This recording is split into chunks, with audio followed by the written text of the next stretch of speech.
Hello and welcome to the Homeless Consultant channel. My name is Paul B. I am the Homeless Consultant. And this is part 3 of the junk science installment of the 50 existential threats to the United States of America. As I started making this video in detail about junk science, there just was no way to limit it to a short period. So I'm just going to take off here from where I split it from the last one. If you haven't watched the first installments of this, please do. And again, I also encourage you to watch the first existential threat in depth, which is cults and cult mentalities. Because junk science ultimately originates from cults and cult mentalities. Number 8 is a knee-jerk reaction to call people who have different opinions names. Again, it goes back to this schoolyard mentality. Junk scientists are not mature at all. If you've ever looked at anti-smokers when they're off camera, you would be absolutely shocked at what you see. The juvenile behavior of these people. And they're some of the biggest perpetrators of this. People who disagree with them, they call them names. Resorting to name calling means that you have nothing going on up here. It's just like the bully in the schoolyard, duh, you know, and you come up and you get one up on them. They don't have any choice. They either have to start punching you or call you names because they don't have any ability to use language, to discuss, to debate, to even to do something like a rap battle where they're trying to take you down using clever language. They just don't have it. They're children. They're immature juveniles. So when you get a so-called scientist who goes out there and calls other people who disagree with them stupid, idiot, moron, ignorant, uneducated, quack, crank, fool, when they start throwing these things out against people, especially people they don't even know, that's not a very good thinker. That's just a small-minded, juvenile, immature person. Has no place in legitimate science.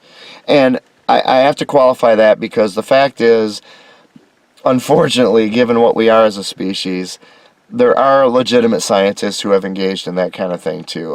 The fact is, Isaac Newton wasn't the nicest guy in the world.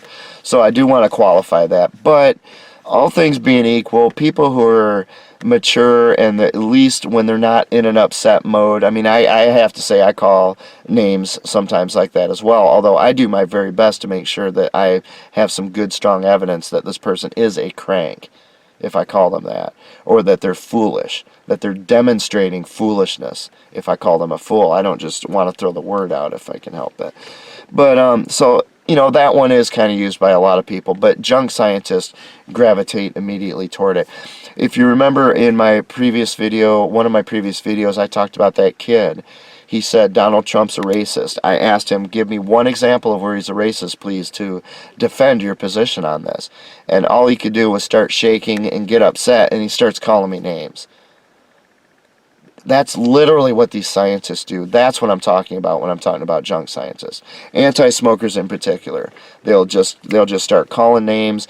They go into the forums online where smokers gather and they call them, you're an idiot, you're a moron, you're stupid. They would never say this on camera because they know that it looks so unprofessional and it looks so childish. But once you get them away from the cameras where the masses can't see them, that's what they do. Remember, back in the Usenet days, I was able to trace who these people are. You know their names. So do I. And these were anti-smokers, big, powerful anti-smokers, people who have changed public policy around the world, who go into these forums and they call people moron, idiot, retard, stupid. And they would say things like, you all deserve to die. These are the people who influence people like the Minnesota State Legislature to pass a smoking ban. But the Minnesota State Legislature doesn't bother to research anything, do they? They listen to the junk scientists. It's just peer pressure, like in the schoolyard. That's all it is. There is no science taking place there. It's all just people saying things, people believing them, people failing to research and validate anything, people being afraid of what they're going to look like if they don't pass a smoking ban because the anti-smokers are out there crying and screaming, oh my God, the children, they're all going to die. even though the studies actually showed that children of smokers were healthier. But who needs facts, right? Who needs them? Only a legitimate scientist needs facts. Let's see, what else do we have here? Number 9, junk scientists. Please excuse me, it is getting really cold right now. Number 9, junk scientists refuse to debate people with opposing views, and they do so because, as they will say, their views are wrong. In other words, they'll say, well, I'm not even going to waste my time with this. This is a climate change denier. It's a climate change denier. Why would I even waste my time on a person like this? Well, the reason you would waste your time on it is because you're seeking the truth. And it's possible, if you're a humble, legitimate scientist, that someone else might have the truth or contribute to everybody coming to the truth. But if you're a junk scientist, you already know it all. You already know that billions of years ago, nothing went boom, and everything came into existence, right? You see how this works, right? Okay. Because junk science is part of academia, which is a cult. Cults believe strange things. Go look at what Scientologists believe about the origins of humanity. You'll be surprised how similar it is to boom and crawling off our knuckles and our tails out of the trees, and you'll be surprised how similar Scientology is to that. L. Ron Hubbard was a science fiction writer. That was his career before he founded Scientology. Science fiction.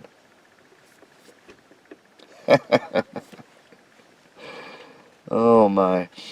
Alright, number 10. Junk scientists will claim that those who oppose them are untrained, uneducated. They don't have a PhD. They run counter to the scientific consensus.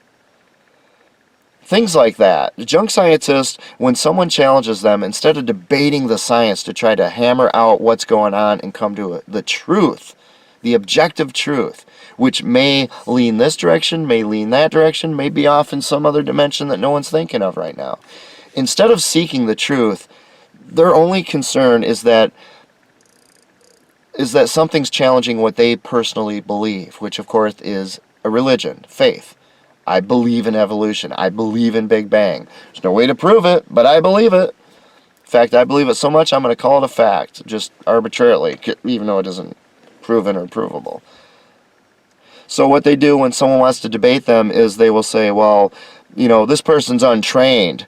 They don't have any schooling, any proper schooling. They didn't go to an accredited institution, even though the cult of academia is the one who does the accreditation. You see how this works, right? You see how this is all tied together. Right, you do see this, right?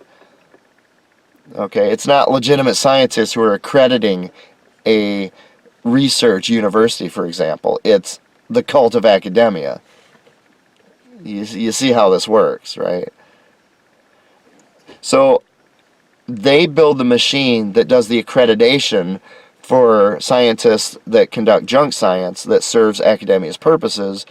But when someone over here is doing legitimate science in their institution, they can't get accredited by academia because academia is a cult that doesn't want these people telling the real truth, because the real truth might, I don't know, for example, say that nothing never went boom and created everything.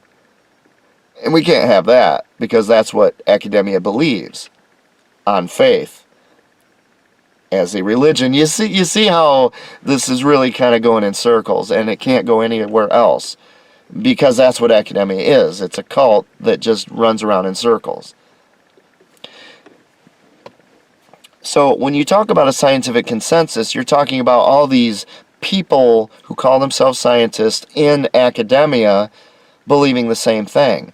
Where have I heard that before? A group of people who hang out together, they look at outsiders as a threat who should be destroyed and you know, just pushed away and mocked and humiliated.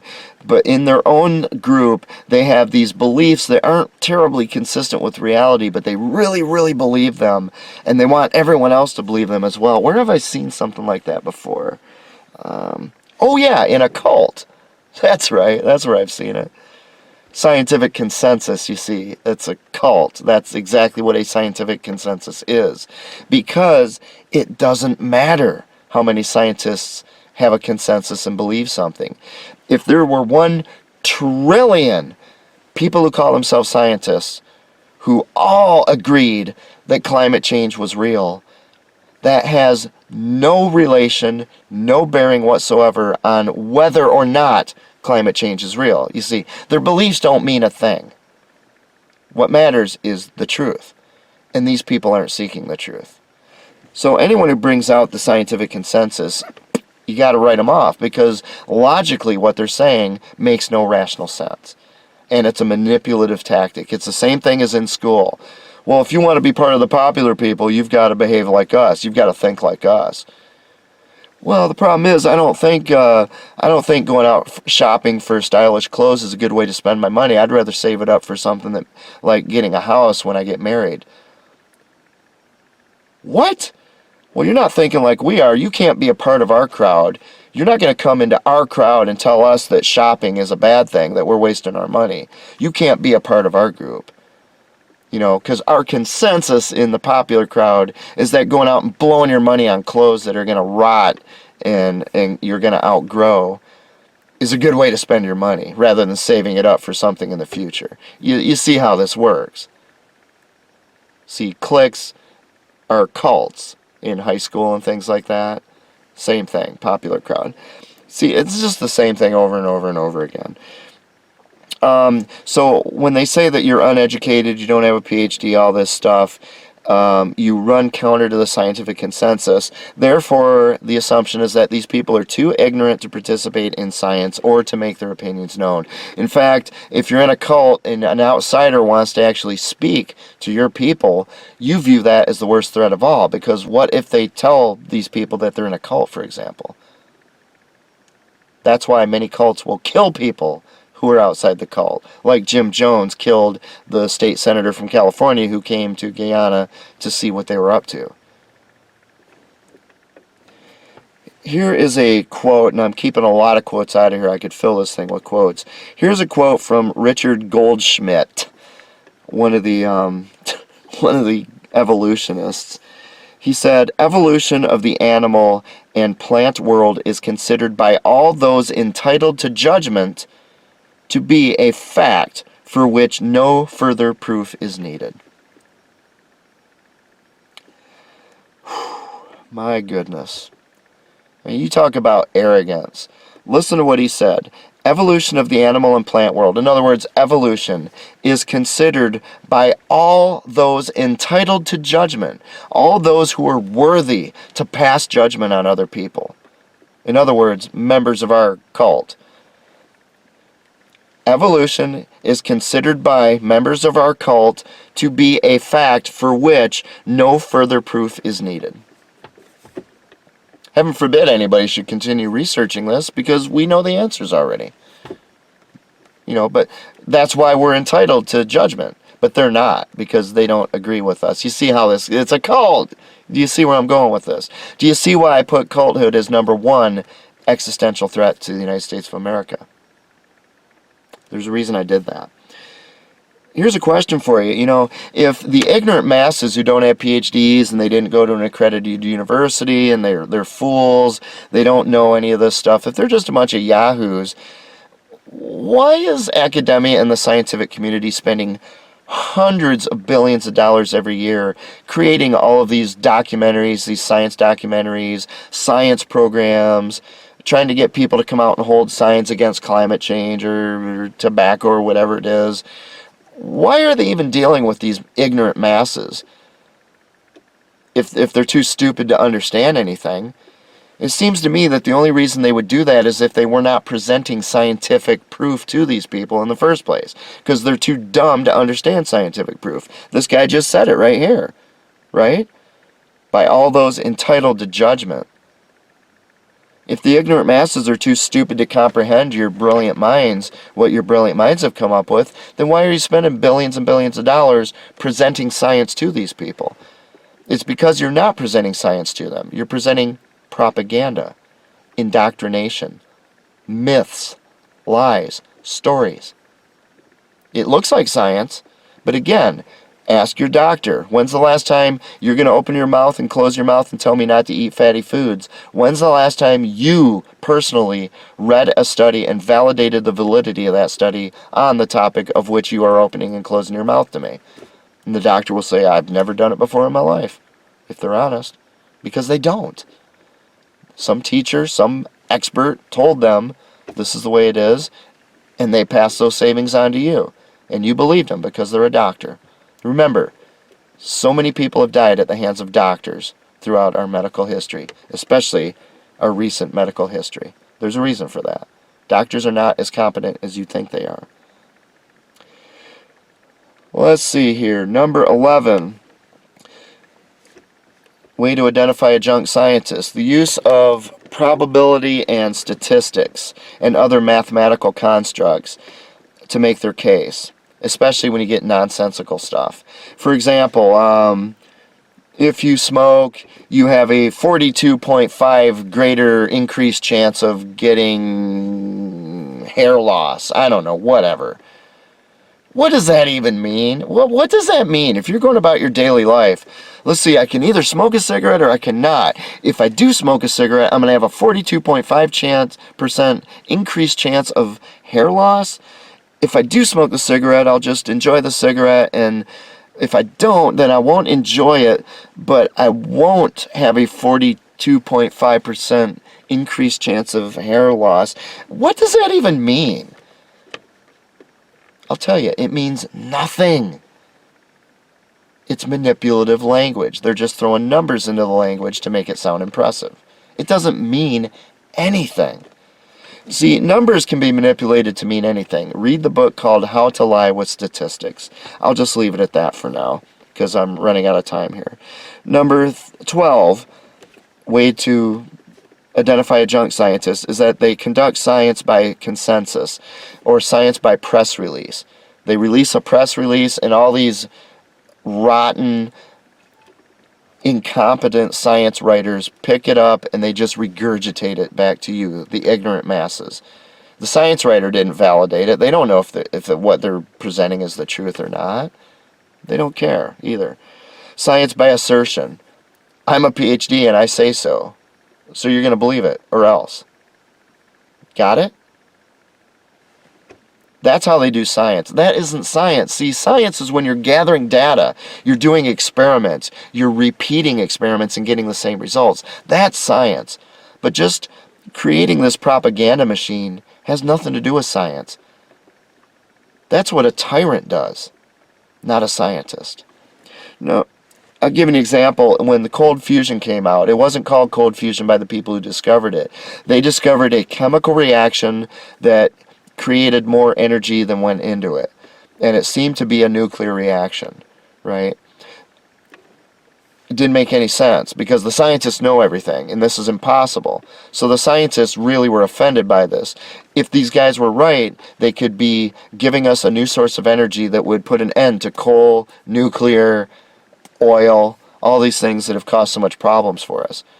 But the scientists don't care about that. They only care about the fact that the idea of cold fusion contradicts everything they believe about the world. And they can't have that because they're the experts.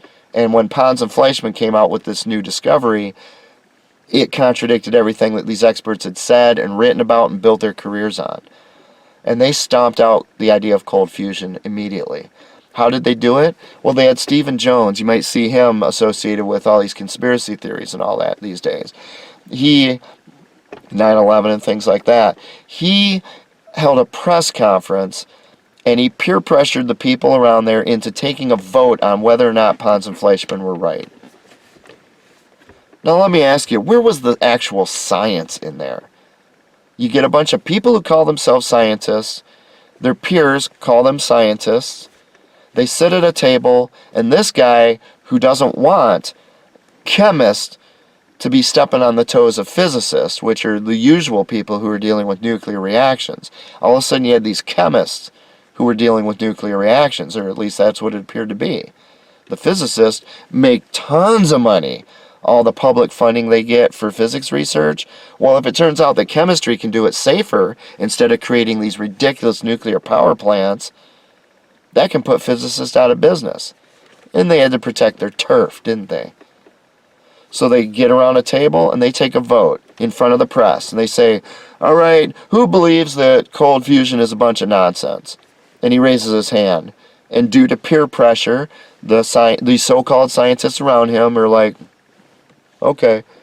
And they just put their hands up. And that's the end of it. And then the media goes, these rotten science writers go who don't know any better. And they just go, well, cold fusion's garbage. The scientific consensus says so. The problem is, again, nobody's looked at the science. You see, when people looked at cold fusion later, guess what happened? They were able to repeat the experiment and get the same results. There was something there. And it could be 100 years before we know what it was. 100 years before we can benefit from cold fusion. In the meantime, we get coal, we get nuclear, we get Fukushima, we get Chernobyl. All thanks to physicists who didn't want to give up their turf to chemists. Junk science. Number 13. Junk scientists are routinely caught faking research or cherry-picking data, cooking the books, altering accepted procedures and methodologies. They do all of this to ensure that their studies, that their published results are consistent with what they want to believe. We see this in anti-smoking. I mean, this is the whole basis of anti-smoking. Anti-smoking has almost nothing behind it. It's all manufactured. ClimateGate, evolution, they've all engaged in this kind of what is just plain fraud. Period. And I wish I had more time to give you examples, but I'm looking at the clock here. I'm already over an hour. Number 14 is junk scientists engage in peer review rather than critical review. You'll hear them talk about peer review all the time, as if it's something good. I don't want a peer reviewing their stuff. I want a critic reviewing their stuff. I want somebody to tear their research apart. If there's anything wrong with that research, a critic is going to find it. A peer really doesn't want to find it. Because if they find too much wrong with it, they might no longer be a peer. Right? If you're in a cult, if you're in a clique, the popular group in high school, and you bring someone in there and you say, I want your opinion, you know, am I being shallow? Do you really want this person to tell you the truth? Well, yeah, actually you're incredibly shallow. You don't seem to have a brain in your head. You're just a complete airhead. You're vacuous. Do you want someone telling you that? That's what would help you improve yourself for real, or are you just looking for a yes man? And if the person is honest with you and tells you, well, you're actually the most vacuous person I've ever met in my life, you don't have a brain in your skull, that person's no longer going to be in the clique. That's what peer review is. You try being a peer and to critically review someone else's science, you're going to be out the door. It's a good old boy system. Peer review is nonsense. There's so much more that can be said on this.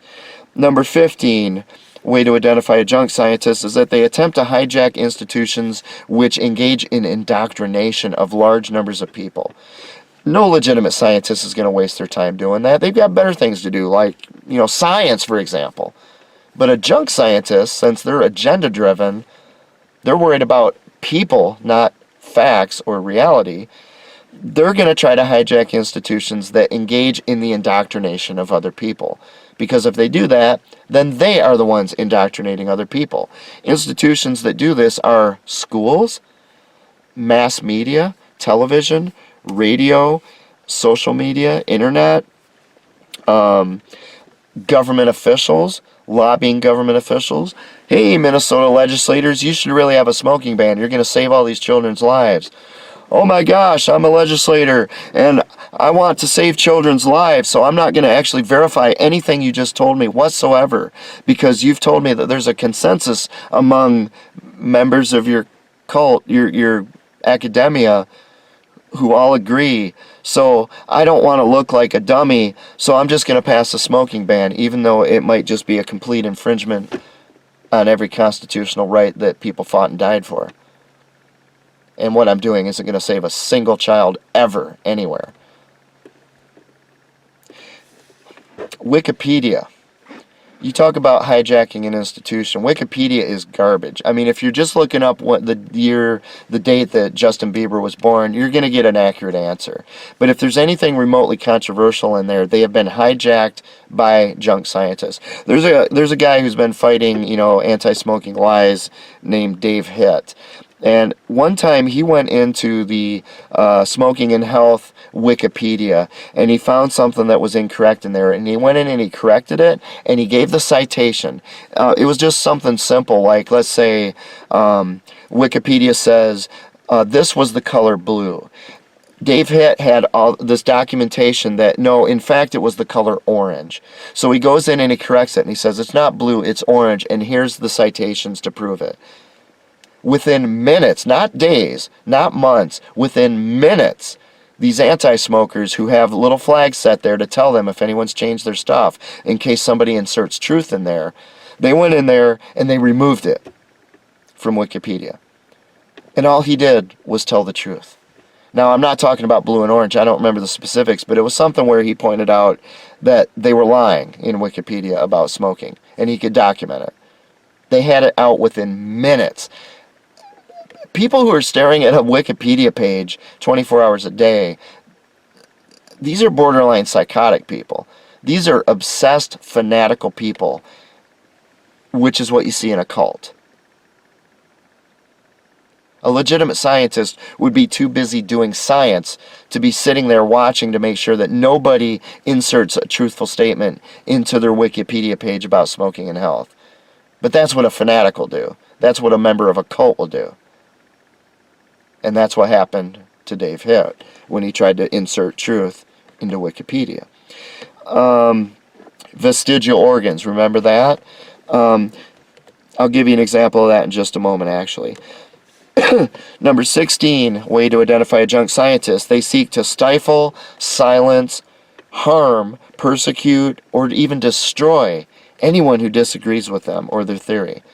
Look at these scientists, what they call these climate change deniers and such. And believe me, there's a whole lot more going on than just anti-smoking, climate change. There are so many fields of science that are absolutely corrupted to the core. I'm just trying to keep it to things that I've spent years and years researching. These people are absolutely vicious. They will destroy lives. They will destroy families. They will destroy careers. That's not legitimate science. These are psychos. At some point, you're starting to get into psychopathology. This goes beyond a cult. This gets into Manson cult type thing. And, I mean, things like, we believe in evolution so much that if you disagree with us, we're going to actually seek to have your children taken away from you. Because we can't allow you to teach your children that evolution is wrong. We know it's right. And that's what these people do. They're lunatics. At that point, you're dealing with severe mental illness, not science. There was several years ago, there was an international conference. It was the International Conference Against Prohibition. And it brought in a whole bunch of people, experts, or scientists, who were exposing the lies of the anti-smoking industry. And it included all kinds of different varied people who had been former anti-smokers who were exposing that these people are insane, that they're insane, that they're lunatics. They got in there thinking they were helping out, and they realized that there were so many lies. Scientists who were exposing the junk science in anti-smoking. This is the International Conference Against Prohibition. Anti-smokers got that banned. You see, it was to be held at The Hague, right, at the European Parliament. It was sponsored by a member of the European Parliament. They did everything they're supposed to do. It's a conference against prohibition, and the anti-smokers got the conference banned. because the last thing they wanted was for any news media to come down and find a bunch of scientists and well-informed people exposing the fact that anti-smoking is a fraud to the core, and it always has been. That's why you've never heard of it. Number 17 is junk scientists will throw around esoteric terms and languages, trying to look, big-headed. Particularly the word hypothesis. They'll throw that out there. I've seen some documentaries where people use the word hypothesis in almost every single sentence they say. It's just fingernails on a chalkboard for me. Because a hypothesis is nothing more than an idea or a guess. But it sounds impressive, doesn't it? It's got 4 syllables. Wow, must have a PhD. I don't care if you have a hypothesis. Show me some proof. Show me some evidence. Show me where the evidence leads. I don't care about your hypothesis. But people who aren't knowing the difference between junk science and legitimate science, when they hear about all these hypotheses, the plural, they get impressed. When someone feels the need to throw around all these big words to try to sound impressive, it's a good sign that you're dealing with a junk scientist. When they make some big pretentious production out of saying, things like, instead of data, they're going to call it data. It's like these people who, instead of saying Celtics, they call them Celtics. This is NPR nonsense, right? Who cares? Celtics, Celtics, whatever. Oh my gosh. Anyway, if you hear people using that kind of pretentious esoteric language, terminology, trying to, and the reason I touch my glasses, by the way, in case you wonder, they're dollar store glasses. That's why they fall off my head all the time. I don't have some nervous tick, in other words. But yeah, when people are using that kind of terminology to impress people, to make them seem like they're elevated above others, you at least have to go at it that cautiously. Now, there are arenas in life where you have to use special language, but the thing is, one of the characteristics of an organized cult is that they always develop their own esoteric language, and they do it for the purpose of maintaining a division between them, the people who know the truth, and the unwashed heathens, the outsiders, who are to be feared and hated and destroyed. That's the purpose of esoteric language in a cult. So when they start throwing out esoteric language and the word hypothesis and stuff like that, this NPR kind of talk, you know you're dealing with a cult. And NPR, if you talk about someone who has deliberately cultivated a cult mentality over the decades, NPR is one of the masters of it. At the end of every interview, what do? They read their credentials. What number was it in here? A preoccupation with credentials. So-and-so is a senior fellow at the Institute of blah, blah, blah, blah, blah, blah, blah, blah. Really? Well, guess what? I'm the senior fellow of this car. Okay? And this is the chair I sit in. This is my chair. I'm the chairman and senior fellow of this car. That doesn't sound very impressive, does it? The thing is, it has no more meaning than what they're saying. Senior fellow at the institute. Whatever. The institute is part of a cult. Who cares? Who cares? But NPR always makes a point of telling you their credentials, right? Why? Because it sounds impressive. Why would they do that? Why would they want to impress you emotionally like that instead of intellectually? Maybe it's because they're trying to manipulate you. That's what cults do.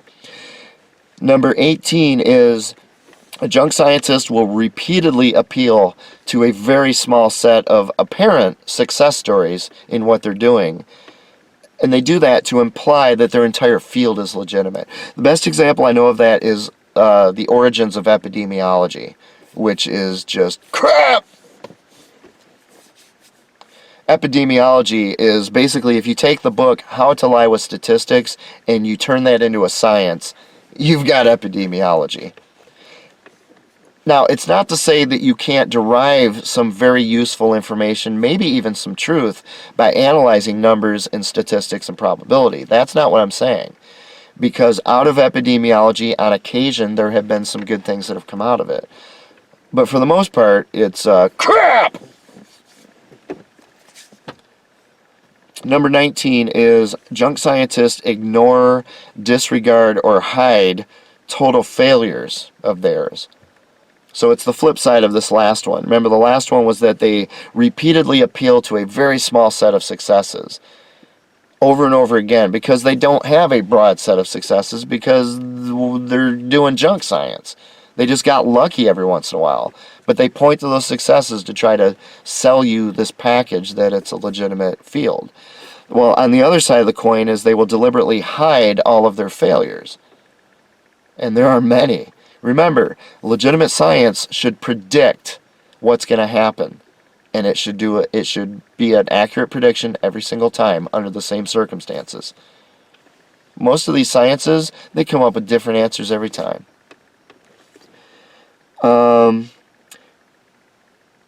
For example, the New Horizons probe that went to Pluto. The scientists expected Pluto, because it's been around for billions and billions of years, right? They expected it to be all pockmarked with craters, like the moon. Because it's been there for billions of years. Over billions of years, you're going to have all these, things hit Pluto and cause all these craters. Well, the probe gets there, and guess what? There's only a couple craters there. In fact, it looks like it's a pretty young planet. Oh, dear. Oh, dear. That kind of contradicts the idea that nothing went boom billions of years ago, and over those billions of years, everything's cooled down to where Pluto doesn't have any kind of particular warm interior or volcanic activity that might get rid of craters. It should just be a cold, dead planet, and everything that hits it, the crater remains there for the rest of eternity, because it's a cold planet that doesn't have any activity to wipe out the craters. That's not what New Horizons found, is it? In other words, their prediction was crap! Didn't come true. But they didn't tell you that, did they? They didn't sit there and focus on that kind of thing. There's a whole long list of things like that, just with that one experiment. And New Horizons was a magnificent example of technology. The technology behind that probe getting to Pluto and sending photos back like that is mind-boggling success story. But the science that underlies it, it has a lot of garbage in it. A lot of junk science. Anti-smokers, all right? Smoking causes cancer. They spend 50 years terrorizing, torturing people, taxing them into poverty until the smoking rates just plummet all the way down. And then at the same time as the smoking rates are down, they say, well, cancer's now a worse problem than it's ever been before. Yeah. Brilliant success story there. Brilliant. Maybe if they had spent the last 70 years researching the real cause of cancer, that wouldn't be the case and all those people wouldn't have suffered and died. But anti-smokers don't want that. They want you to believe that smoking causes cancer, because it's the only way they can exterminate the people that they hate. Smokers. I told you before, dozens of specific claims from climate change scientists, going back to when it was supposed to get really cold, to when it was supposed to get really warm, to now where they're just so vague that you don't know what they're talking about, climate change. None of those have come true. Very specific predictions. This particular island will be underwater by this year. Never happened. They're wrong, but they don't tell you about that, do they? They focus on the few random, successes which you can get by just rolling the dice in Vegas. Anti-smokers, again, they ramble off all these statistics, 42% chance of blah, blah, blah, there's 85% of young people, blah, blah, blah, blah, and they go through all this stuff, and yet, for all their babbling, they cannot tell you ever, this person will get cancer. They will get it after they smoke their 4,713th cigarette. Unless they change brands in the middle from this brand to that brand. See, they can't tell you anything. They just say, you're going to get cancer. And if you challenge it, they say, well, you're probably going to get cancer. And if you don't, other people will. You're killing children. And they start going into the emotion stuff. But the problem is they can't predict anything. Nothing. They've never been able to predict anything. But legitimate science requires that they're able to predict. And they can't, because it's junk science. Number 20, the last one, way to identify a junk scientist. They use manipulative rhetoric and language games to teach ideas or to indoctrinate. I've told you already about how they do storytelling, but they use the tactics, the linguistic tactics of rhetoric and propaganda, ways to manipulate people. I can't go into that now. That's another field I've studied for many, many, many decades. The use of language to manipulate people. I'll give you one example here. This is from Wikipedia, and again, Wikipedia on controversial topics is maintained by this cult of academia. So the truth is kept out of it when it's needed, unless the truth doesn't hurt them, and the lies are maintained. Remember when I talked about vestigial organs, right? The appendix being one of them. Here's just an excerpt from the Wikipedia page on the appendix. Although it has been long accepted that the immune tissue surrounding the appendix and elsewhere in the gut, called gut-associated lymphoid tissue, carries out a number of important functions, explanations were lacking for the distinctive shape of the appendix and its apparent lack of specific importance and functions as judged by an absence of side effects following its removal. Okay, so, I'll read you the next line. The next line says, therefore, the notion that the appendix is only vestigial became widely held. Okay, in other words, they had no idea what it did, and when you removed it, it didn't appear to cause any problems. And because of that, therefore, the notion that the appendix is only vestigial became widely held. That's what Wikipedia says. You know what happened in reality? In reality, people who believe in evolution pushed actively, not passively, they pushed the idea that the appendix was a vestigial organ, because that was what they called proof of evolution. But look at how the Wikipedia page writes it. They write it in the passive voice, not the active, passive voice. The notion the appendix is only a vestigial became widely held. Nobody made it become widely held, it just became widely held. Just on its own, spontaneously. Like nothing went boom and became everything. It just see, they're using passive voice, and if you don't understand the English language well enough to know what they're doing here, that's a manipulative tactic. And you'll see scientists do this a lot. They'll use the passive voice or active voice as necessary to manipulate people's emotions. When you read this thing, you get the impression, because of the way they say it, you get the impression that people just kind of came to this conclusion over time, well, it must be a vestigial organ, because we don't know what it does, and when people remove it, it doesn't seem to hurt people. But that's not what happened. The evolutionists came right out and said, with a bullhorn, this is a vestigial organ from back when we were swinging from trees. See, here's the proof of it. You can take it out and nothing happens to you. We have no idea what the thing does. It doesn't seem to do anything. That was very, very active. And yet, these scientists write their paper in Wikipedia in the passive voice. Why would they do that? Because they're lying. Furthermore, there's nothing in here that tells you that that's what they did. So not only did they omit, they wrote this in a way to make you think that people just naturally came to this conclusion that it was vestigial, but that's not what happened. People told them it was vestigial. People lied to them, telling them it was vestigial. There's nothing about that on this wiki page, is there? Nothing.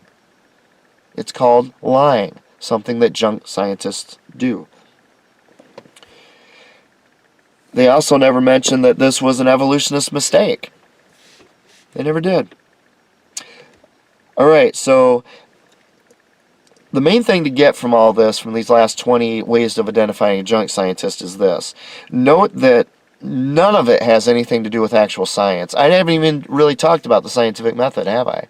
I haven't talked about how to gather data. I haven't talked about validating anything. I haven't talked about how to write a paper. I've barely touched on peer review, and only in the social sense. I haven't even gotten into the details of science. And that's the problem, you see. Junk scientists don't do that either. They're big about talking about it. They know the words, they know the language to make themselves sound impressive. But almost everything they're doing is in the world of linguistics and rhetoric and propaganda and peer pressure. Nothing to do with science at all. Nothing.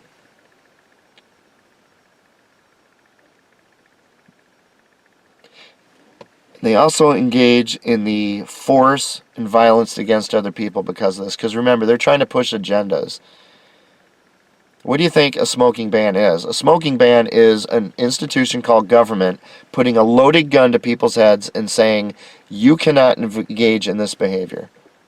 If you do, we're going to haul you in and put you in a cage. If you resist us as we try to haul you in, we're going to pull the trigger on this gun because you're resisting our authority. That's not science, folks. If you really understand what's going on with anti-smoking in particular, that's pure evil. And there's no way to count the number of millions of people who have suffered horrifically from things like cancer, emphysema, heart disease, and they didn't have to. But these junk scientists took all of our national resources away from studying the real deal and finding the real truth. Just like those people who said, here's all the DNA string, and we're going to say that all of it, 98% of that is just junk, garbage. We don't have to look at it. That's what anti-smokers did. Well, so what if the evidence seems to show that something else causes cancer? We don't care. We hate smokers with all of our heart and soul. And we're going to spend all of our time obsessively, like a cult. We're going to make sure all the national resources are put toward the extermination of smokers because we hate their guts, just like our founder, King James, the author of A Counterblast to Tobacco, written some, 60, 70 years before the cell was discovered. 1 trillion cells that make up the human body. Everything anti-smokers talk about today came from a time before there was even this kind of modern science. They didn't even understand anything about biology or what was going on. You might as well have been using a crystal ball and a Ouija board back then. And it's no different today. And guess what? They wrote the playbook that's used by climate change scientists. If climate change sounds like a bunch of nonsense, that's the reason why. If the idea that nothing went boom and created everything sounds really stupid, just doesn't sound like it makes any rational sense at all, that's the reason why. If the idea that some single-celled organism suddenly came into being, even though inside that single-cell organism is a whole bunch of complicated stuff, going on, but it somehow came into being and it replicated and eventually it became a reptile and a bird and a chimpanzee and finally us, because it only gets more complex and better, right?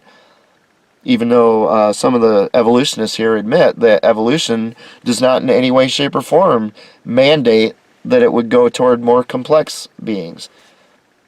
In fact, you would think it would go towards simpler beings, right? Because the more complex it is, the less fit it is, the harder it is to maintain. The more simple it is, the better it can survive. But evolutionists say it goes the other way, toward complexity. Only the creation idea explains the kind of complexity we see. Junk scientists are an existential threat to the United States of America. They are the perpetrators and propagators of a tremendous number of lies, propaganda, rhetoric, and frankly, an incalculable amount of human pain and suffering. You need to study junk science. And you need to understand what a threat these people really do pose to us. Academia is a cult. Thank you so much for watching.